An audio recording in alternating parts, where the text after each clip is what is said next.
Like now would be a good time to grab yourselves a cup of tea, some coffee, and some bickies, and bring back your mobile phone because you might need to dial 000 911 or 999 because there is going to be a fire up in here, and I'm really excited about today. So I'm going to play the intro. It's going to go for about 2 and a bit minutes, and then we have got a special guest for today. Let's light it up.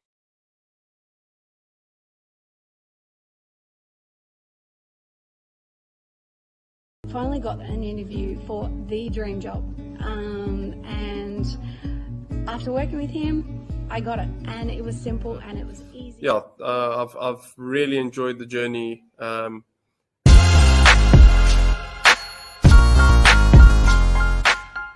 Oh, has it helped? Yes, it absolutely has. It's definitely helped in knowing the market a lot better and knowing how to how to put myself out there. Like, I would never ever have touched my LinkedIn ever. I didn't see LinkedIn as a valuable resource at all. So in saying that, it already has proven to be. It's what I say. I think you guys are great and change people's lives, and it makes a lot of difference. You deliver at a very high level. It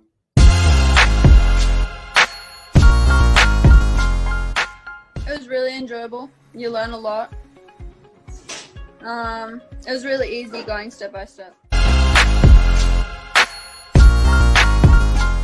Just before my interview.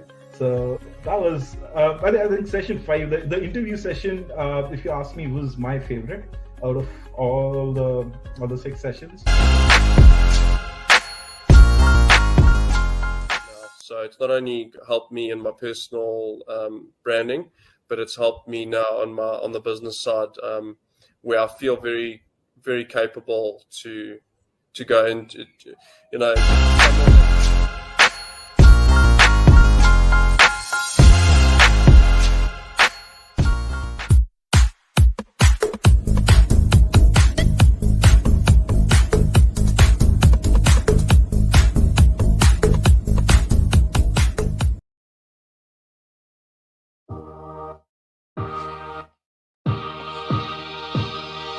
Hey, super legends, superheroes, and superstars, welcome to another episode of Hot Hire 6 and 7 Figure Coaches on Fire. We are going to tear it up today. And before I get our special guest out here, we are live on LinkedIn, live on Facebook, live in my Authority Branding Facebook group, and live on YouTube.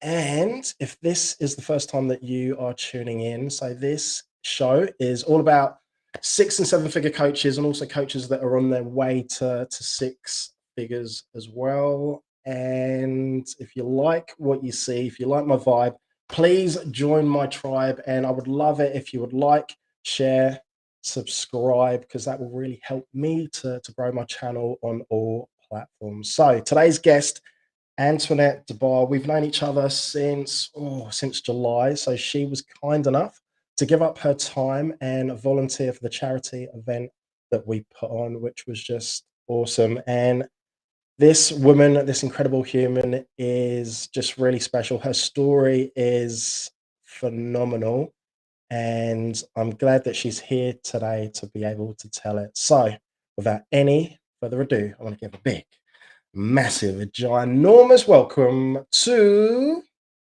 Antoinette 𝘿𝙧𝙚. Hey, superstar, how are you? Hi, I'm great, thank you. How are you? I am amazing, sensational, absolutely sensational. So firstly, just want to say thank you for giving up your time, because I know how busy you are and you've got a lot going on. So let's get straight into it. Do you want to tell us a little bit about yourself and what you do? Yeah, so firstly, just thank you for having me on this. This is an incredible opportunity. So yeah, thank you very much. You're amazing, and I'm definitely learning from the best. Stop it, you're gonna make me cry. You're gonna make me cry. All right. Okay, so I'm a life and mindset coach, and I help survivors of childhood and domestic abuse find their confidence and self-worth. I do a lot of work with purpose and identity, anxiety, depression, dealing with things like anxiety, depression, trauma healing,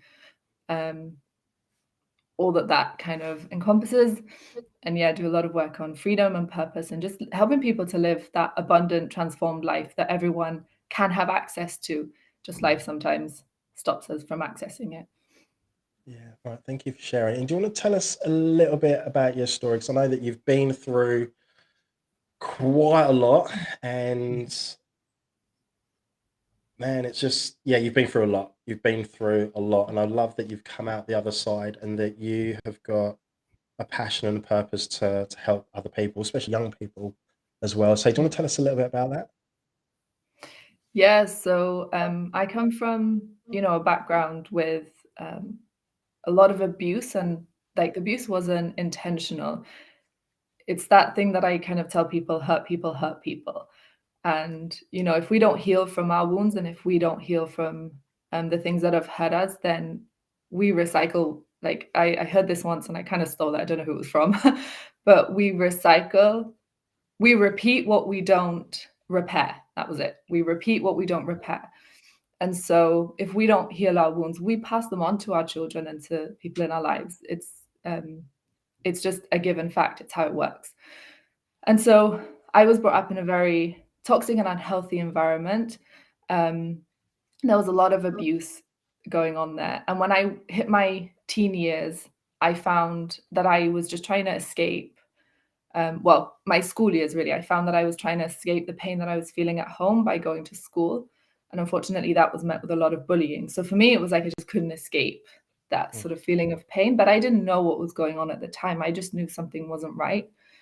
So then when I hit my teen years, I was just trying to escape and find hope and find life, just find purpose, find, something that would not feel painful. And so I tried to escape in everything. So drinking, drugs, relationships, you name it, anything I could do. I'd try and just bury my head in. And I went down a bit of a bad path. And then as a result of that, I struggled with anxiety and depression.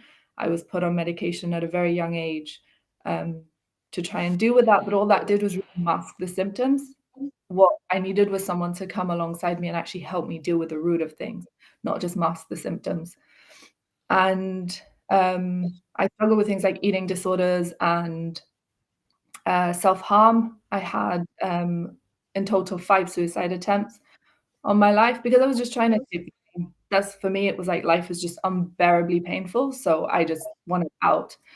When I was 13, I was sexually abused again in the street by a stranger acquaintance. Like, I knew of him. And that, I think, was a big trigger. That was a big sort of like event that happened that just sort of set everything off. And for me, it was like I just could not cope with life after that. And then I was in a really abusive relationship in my teens.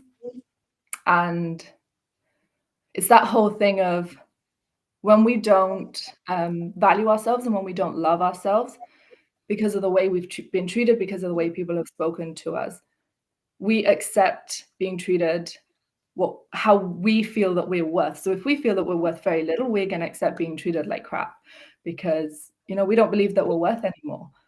And boundaries, it's like, well, what's that? Because you don't feel that you have a right or have any value to put up boundaries in your life, and you don't even know what they are. I couldn't say no to anyone. And so, yeah, it was a tough sort of life, but I'm really grateful for that life now. I'm really grateful for those lessons because all that has brought me to where I am now. So the turning point for me personally was when I was 16. I met Jesus, and for me it was just really learning, because I hated religion. I was like, I don't want anything to do with religion. And when I started learning that actually who the real Jesus is, he actually hates religion too. And, a lot of things that go on in churches, he's not condoning at all. And I really struggled with that whole thing of, how can there be a God if, you know, so many bad things happen? And if I, you know, look at my life, like I really struggled with how can there be a God with the life that I've had? But then just learning and journeying through that and realizing that his heart was breaking when those things were happening to me.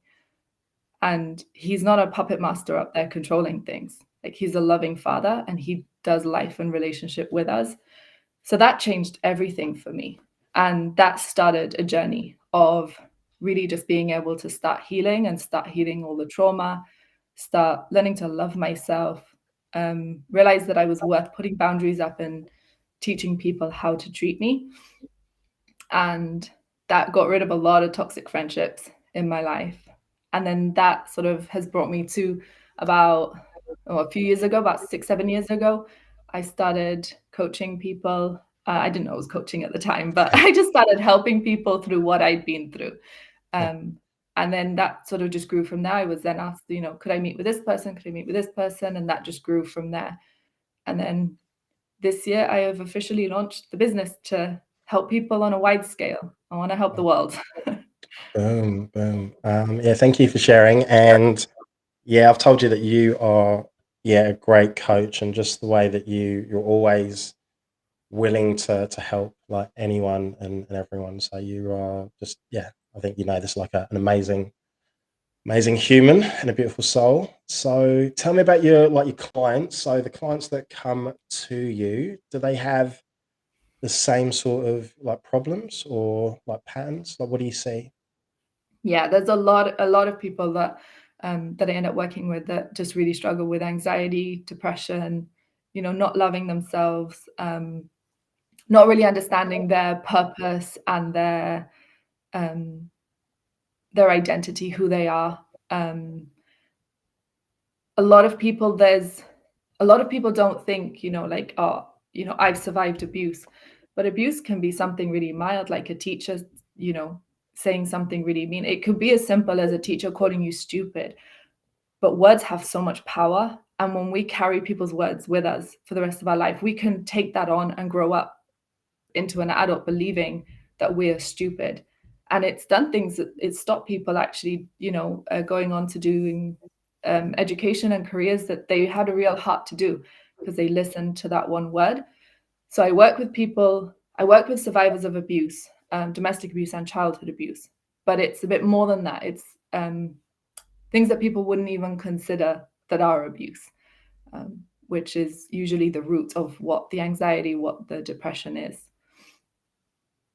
Yeah, thank you. I was just thinking when you were talking, it also happens like with words like unconsciously as well. So there'll be words that we, like we say growing up, that we were like consistently hearing, Mhm.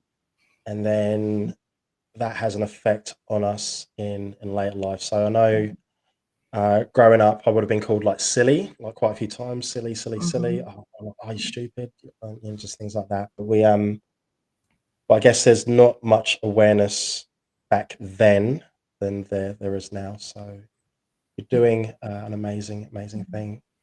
So I know that, because I know that you love dad jokes and memes and things like that. Yeah, and You you've mean just bad joke? bad jokes, dad jokes, yeah. And Yeah, they're you hilarious.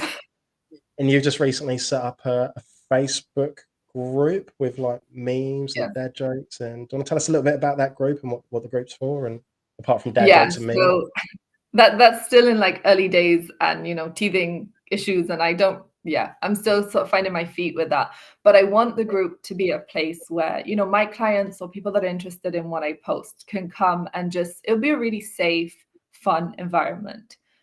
I think a lot of the times when we're so caught up in trauma and healing, we can get very lost in that and very kind of almost like serious and overwhelmed. And that's why I love dad jokes, bad jokes so much, because I think it's so important to laugh. It's so important. I think it's one of the key things that we need to do is have that joy and laughter in our lives. So that's what I want to facilitate in that group, is having 2 days a week where it's just, you know, people can just put jokes up, be silly and laugh, and memes are hilarious. Yeah, they are. I love that. All right, can we take it a step back? Can you remember like your first journey into personal development? my first journey, Yeah. I suppose, would be when I first started therapy, which was 13. I think I was 13. So yeah, that was a very interesting one. Yeah. And then I've seen And many therapists, good and bad, throughout the last 20 years. And then I think there's just been a real desire in me when I see something, if it's not good, if it's not healthy, it has to go. So if a therapist can't help me, I'll find a way. So I've read books, I learn a lot, I study a lot myself personally, and then I've just sort of found techniques and tools that have just really worked for me. And so then I've been able to use those with people that I've helped as well, because a lot of people that have come to me have tried therapy for a number of years and it just hasn't worked, and they just find themselves in the same place. And I was like, I know, I get it, I've been there. So let me give you something that can really help, because I'm living proof.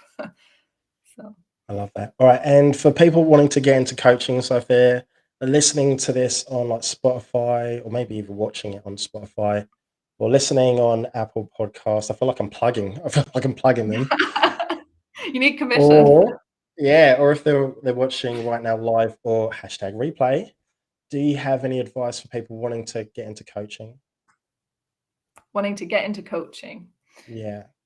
Yeah, I would say find an area in your life that you have gained victory in, and continue to work on that, continue to grow in that, and focus on that. Like, I think the congruency thing is so important. And I think when you've lived it yourself, and when you are passionate about what you do, it's not work, it's passionate. It's passion, it's your purpose, it's what you love doing.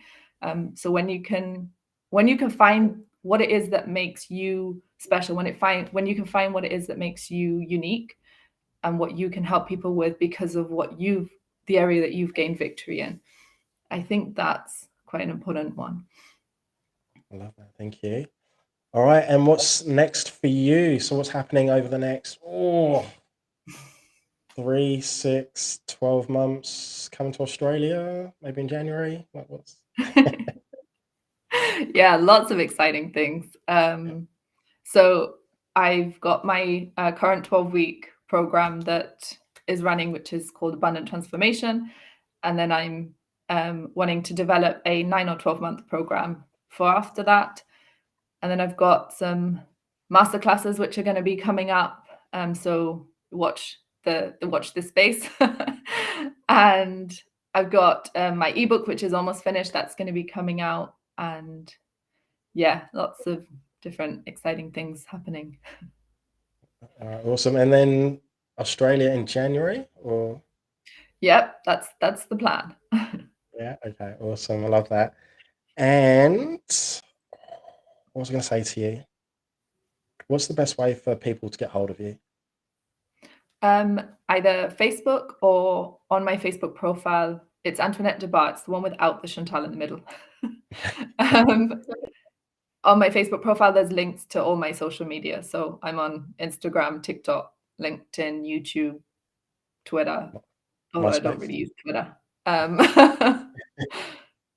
Yeah, all of them. So Facebook is probably the easiest one, or my website, which is www.adiaryofhope.com. Love that. All right, thank you. Oh, all right, it's about that time. All right, Antoinette, do you have a dad joke? Do you have something motivational? Do you have a quote? Do you have something inspiring, something empowering, something of value that you would like to? Boom! Shake the room. All right. A dad joke and then something motivational. Yeah. Okay. All right. I'm all ears. Okay, so I've got it written down here. You think gas and electric prices are expensive? Have you seen chimneys? They're through the roof. Oh no! No. I know. Okay, that was terribly good. Terribly good. Awesome. And the inspirational quote I'll leave people with is, it doesn't matter what's happened in your life or what you've done, because we all make mistakes as well. It doesn't matter what's happened in your life. Your life doesn't have to define who you are. There is always hope, and there is always a way out to be free and healed and a healthy person that makes healthy choices. Love that. I love that. So what I'm just thinking is like a Tom Billy quote. It doesn't matter who you are today. It only matters who you want to become and how hard you're willing to work to become that person. So Antoinette, I absolutely love you to bits. Thank you so much for coming on. So I know it's like Thank so you for early, having me.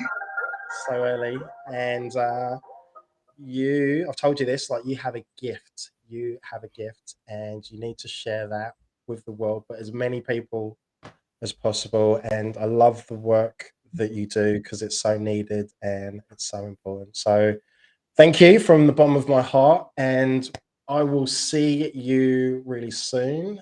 And you just go out there and be amazing. Thank you so much. Thank you so much.